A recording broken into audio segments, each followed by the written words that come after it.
everyone, and welcome to my channel, Elise Ever After. For those of you who don't know me, my name is Elise, and hi! I hope you're having a phenomenal day and that everything is just going well for you in life. If not, hang in there, you got this. I know how you feel. Today is going to be the next video in my Ever After Experience series, and today I'm actually going to be talking about vlogging, as you could probably tell from the title of the video and the thumbnail. But I vlogged during my entire program. I was there from June 13th, 2016 through January 5th, 2017. A lot of you guys have asked me for advice, so I'm going to do a video about vlogging for you guys. The pros and cons to it that I learned during my program and advice. Before I get into the video, I just want to let you know, a lot of you guys ask about my makeup routine, especially in Disney, which some of the things I'm not allowed to disclose, I'm sorry, but part of that is always going to be kind of the same. So I literally just filmed a video about this face, about the makeup that I do whenever I film. So that is going to be on my main channel. I don't know when it's going to be up. Whenever it's done, I will link it down below. A lot of it is very similar to what I did at Disney whenever I was at work. Also, this is from my Disney World haul that is also on my main channel, so go check that out if you haven't, because that has a ton of goodies, and literally I probably wear this sweater too much, but it's really comfortable. Also, say hi to Mike. Okay, I am done rambling. Let's get on into this video. I got my handy dandy list right here of everything that I wrote down that I thought of, and I'm going to start with the pros. One of the biggest pros to vlogging during the program, as I'm sure you can understand, is just having a collection of memories of your time during the Disney College program. I'm so glad that I have those memories to go back and look on. A picture is worth 1,000 words, but having your vlogs and being able to talk about how you felt in that moment, you're able to relive that moment, kind of. The next pro is making vlogging friends. I'm sure you guys remember the vlog with Kyle Berry in it, who's also a vlogger. He was just so fun to hang out with, and I wish that I hung out with him earlier in the program, because he understood, like, whenever he was like, hold on a sec, I gotta go get this B-roll, or like, oh hey, this is really good for an Instagram picture promo, do you want me to take a picture? I'm like, yes, Kyle, you understand. Or I'm like, hey Kyle, hold on, I need a picture of this. And he was like, yeah, sure, totally. Like, he gets it. So making vlog friends is really fun, and like, because a lot of your friends may not understand your vlogging and they may not be comfortable with it, but whenever you make vlogging friends, it's like so cool. And that kind of leads into the next pro, is just having those memories with your friends. It's great that you're able to make those memories with your friends and be able to capture those. Another pro is just being able to relive those memories. I still go back to my traditions and seeing Cinderella's castle for the first time, and I still feel that excitement, that just overwhelming joy of seeing Cinderella's castle for the first time, and that's just really special that I'm able to go back and relive that. My next pro, and probably one of my favorite things, is you guys. Like, literally interacting with you guys and my subbies has been just something I never really expected to be as fun and as neat, but being able to read you guys' comments, and whenever you do comment and you tell me a little bit about yourself, I love that, and it's just so, it's so cool. Plus, you guys are so supportive. I love you guys. So next I'm going to move on to the cons of vlogging. There are a few, and you just kind of have to weigh the pros and cons and decide if it's something for you. The first thing is steadily uploading takes a lot of time, and if you do want to sort of have a following, steadily uploading and steadily editing, it's very time consuming, and I could have used that time to go to the parks more, to go and have more experiences with my friends, but I decided to upload and vlog and edit instead.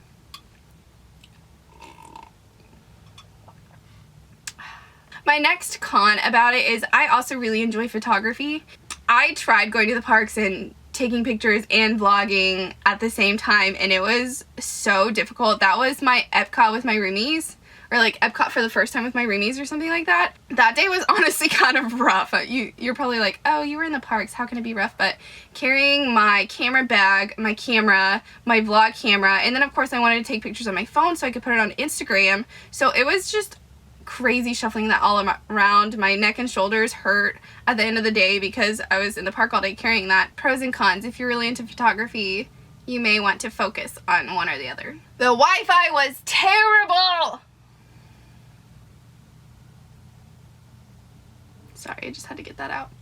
the Wi-Fi at the apartments was awful. Actually, whenever they did the new widespread Wi-Fi, it got smidge better, but it would take me like 3 hours to upload a video. Another con, I know I didn't have to do this, but I always felt like I had to be happy and excited and personable whenever I was on camera, whenever, like, in reality, I'm not always personable, I'm not always happy. It's kind of difficult always being happy all the time. So that was definitely a con to vlogging, and there were days when I really wanted to vlog, but I did not have the personality, and I knew it wouldn't be something that you guys would really enjoy, so I didn't vlog.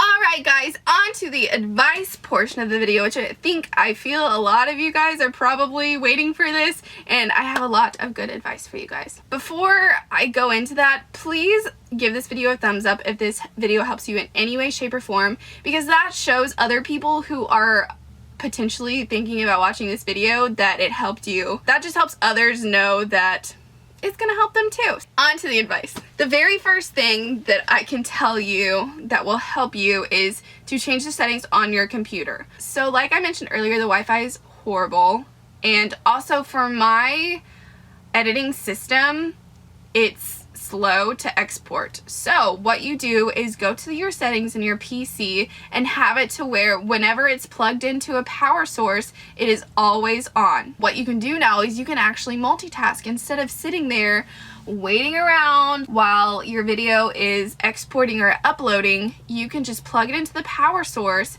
and have it run while you go to the parks, while you go to work, while you do the dishes, while you do laundry, and that way you don't have to just sit around and wait. If you guys have noticed, I use some background music every once in a while in my videos. I found a lot of those while I was on my program, and that can take a while waiting through all of those free music places, copyright free music places, because let's be honest, not all of them are very good. I'm sorry, like, I love that they're free, gotta love that, but they aren't always great. So my advice to you is to go through those places and to find some cute background music before you come. Another thing, and I know it may sound silly, is practice vlogging before your program. You can probably go back to my first videos, my first actual vlogging video to now, and it is significantly different. So practice vlogging beforehand. That way you get used to people staring at you, because let's be honest, people are going to stare at you. They're going to judge you. You just got to get used to it. That way it's just so much easier for you whenever you get there. Another piece of advice is whenever you're actually vlogging, act like you're talking to your friends or your mom or your dad, and just like look at the camera and tell them things that you would want to tell them if they were here with you. So pretend that they're the camera, you know what I mean? Also, another thing is, I know the viewfinder is nice, but a piece of advice is, yes, check that you're in frame whenever it comes to the viewfinder, but once you do that, try and look into the lens of the camera, because then it looks like you're actually looking at your vloggers, not your vloggers, your subscribers. This one I think is really important, is find your editing flow before the program, and this all kind of ties back in with the find the music, practice vlogging, and also find your editing flow. Figure that out before you go, because at the beginning of my program, like I mentioned, I was such a noob at it, and it would take me like 5 hours to edit a video. I'm not even kidding. Now it takes me like an hour or two depending on how much footage I have. It will save you so much time. Practice does make perfect, no matter how tired we are of hearing that saying. So I know that there are a lot of you who are kind of wishy-washy about vlogging, and honestly, that is totally understandable, and hopefully this video will help you decide. But for those of you who are wishy-washy and aren't sure about making an investment on a nice camera, I suggest this.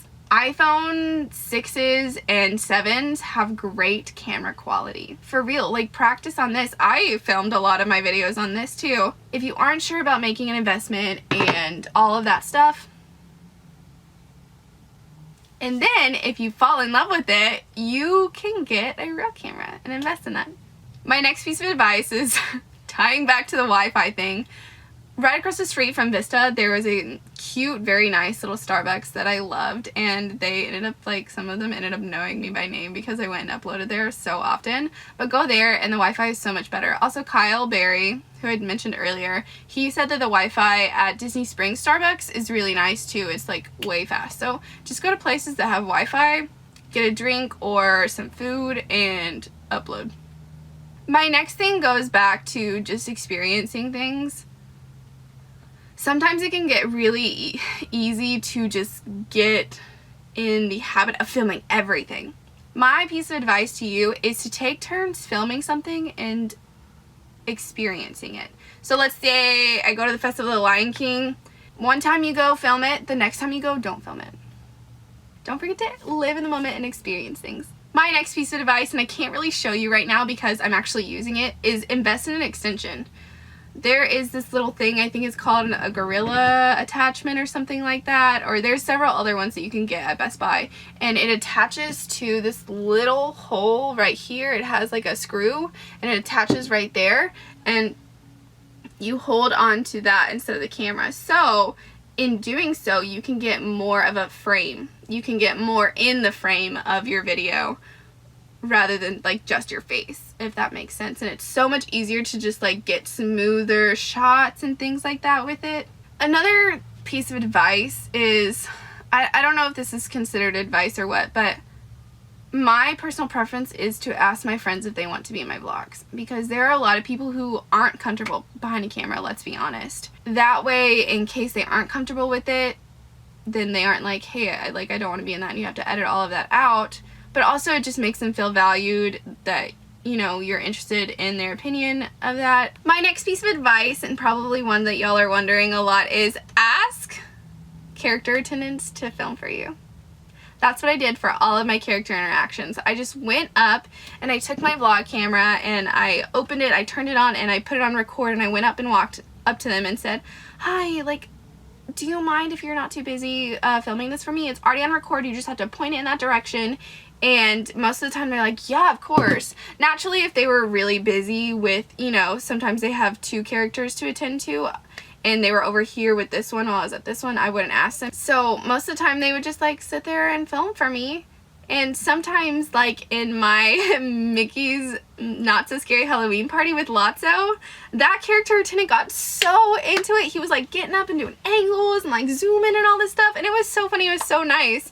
And so most of the time they're gonna say yes. As I mentioned earlier, whenever I said that I didn't always feel like I had the personality at times, like I was just having a down day or whatever, but I wanted to film my experiences and I didn't because of that reason. One thing that you can do is, it just depends on your vlogging style too, but you can film those things, not necessarily you, but just film those things and then go over and do a montage, and or just do an intro and be like, hey, yada yada yada, and then, you know, put the clips in. Another piece of advice is, I noticed a lot of my subscribers in general, I'm not sure, you know, you obviously will have a different crowd that will follow you, but a lot of mine liked whenever I talked about I was gonna go do this and yada yada, showed what I was doing, and then talked about how I felt about that. Just be like, oh my god, that was so amazing, or that was awful, never doing that again. But they liked it whenever I talked about how I felt about doing that thing. I wasn't planning on doing this either, but I realize you guys are probably curious about what cameras I use and editing systems and things like that, so I will show you. This is the vlog camera that I use. It is a Sony DSC HX80. Can you not? Okay, do you see it? Is it focused? This is what it looks like, and it has a viewfinder that you can flip up like this. I also use this for a lot of my filming.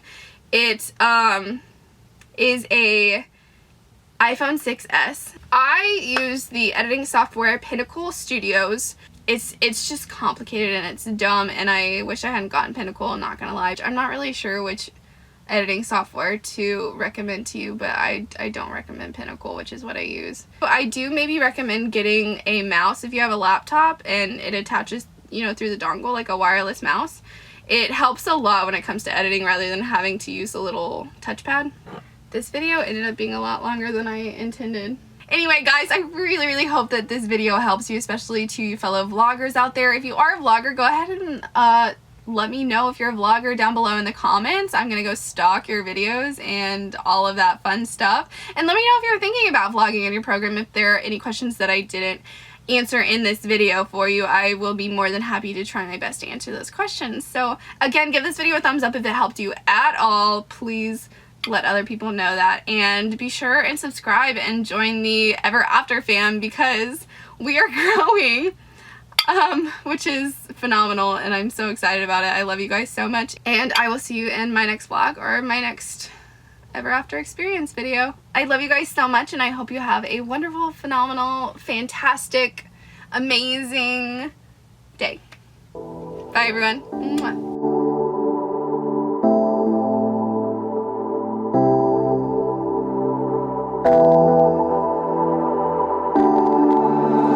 What if we run away? What if we left today? What if we said goodbye to safe and sound? What if